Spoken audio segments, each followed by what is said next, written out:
మహబూబాబాద్ జిల్లా కొర్వి మండలం కేంద్రంలో వేంచేస్తున్న శ్రీ భద్రకాళి సమేత వీరభద్ర స్వామి వారి బ్రహ్మోత్సవాలు ఈ నెల 25 నుండి మార్చి 12 వరకు ఉత్సవాలు జరుగుతాయని ఆలయ ఈవో శ్రావణపు సత్యనారాయణ చైర్మన్ కోర్ను రవీందర్ రెడ్డి తెలిపారు. భక్తులకు ఎటువంటి ఇబ్బంది కలగకుండా చలవ పందిళ్లు, పారిశుద్ధ్య పనులు, నీటి వసతి అన్ని శాఖల అధికారులు సమన్వయంతో జాతర పనులు పూర్తయ్యాయని ఈవో చైర్మన్ తెలిపారు.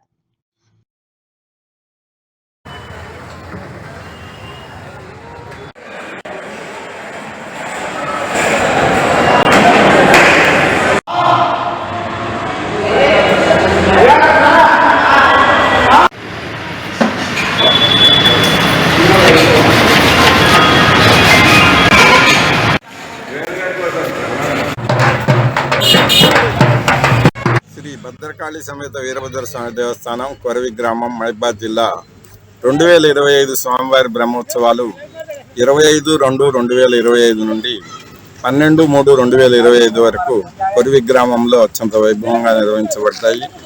ఈ ఉత్సవాలు 25న అంకురార్పణతో ప్రారంభమై 26వ తారీఖు శ్రీ స్వామివారి కళ్యాణం రాత్రి 12:30 నిర్వహించడం జరుగుతుంది. అదేవిధంగా కొరవి పెద్ద చెరువు నందు 1వ తారీఖు నాడు స్వామివారి తెప్పోత్సవ కార్యక్రమం, 3వ తారీఖు రథోత్సవ కార్యక్రమం, 4వ తారీఖు బండి తిరుగుడు, అదేవిధంగా 6వ తారీఖు స్వామివారి పవళింపు సేవా కార్యక్రమాలు, 10వ తారీఖు పార్వతీ రామలింగేశ్వర స్వామి దేవస్థానంలో సబ్ టెంపుల్లో స్వామివారి కళ్యాణం, 12వ తారీఖు 16 రోజులతో ఈ ఉత్సవాలు 16 రోజుల పాటు అత్యంత వైభవంగా ఈ క్షేత్రంలో నిర్వహించడం జరుగుతుంది. ఈ క్షేత్రాన్ని దర్శించడానికి సుమారు 50,000 మంది భక్తులు వస్తారనే అంచనాతో అవసరమైనటువంటి అన్ని ఏర్పాట్లు, చలువు పందిర్లు, క్యూ లైన్లు, మంచినీటి వసతి, అదేవిధంగా వివిధ శాఖల అధికారులతో సమన్వయం చేసుకుని ఆర్టీసీ సౌజన్యంతో ప్రయాణికులకు సౌకర్యంగా ఉండేలాగా, అదేవిధంగా పోలీసు సిబ్బంది సహకారంతో ఎటువంటి అవాంఛనీయ సంఘటనలు కానీ ట్రాఫిక్లో ఇబ్బందులు కాకుండా చూసేలాగా, గ్రామ పంచాయతీ సహకారంతో శానిటేషన్, అదే హెల్త్ డిపార్ట్మెంట్ వారి సౌజన్యంతో వచ్చే భక్తులకి అవసరమైనటువంటి ఏర్పాట్లు, ఆర్డబ్ల్యూఎస్ సౌకర్యంతో అవసరమైన మంచినీటి వసతి, అదేవిధంగా ఫైరు, మిగిలిన వివిధ శాఖలతో కోఆర్డినేషన్ చేసుకొని అన్ని కార్యక్రమాలు పురోగతిలో ఉన్నాయి.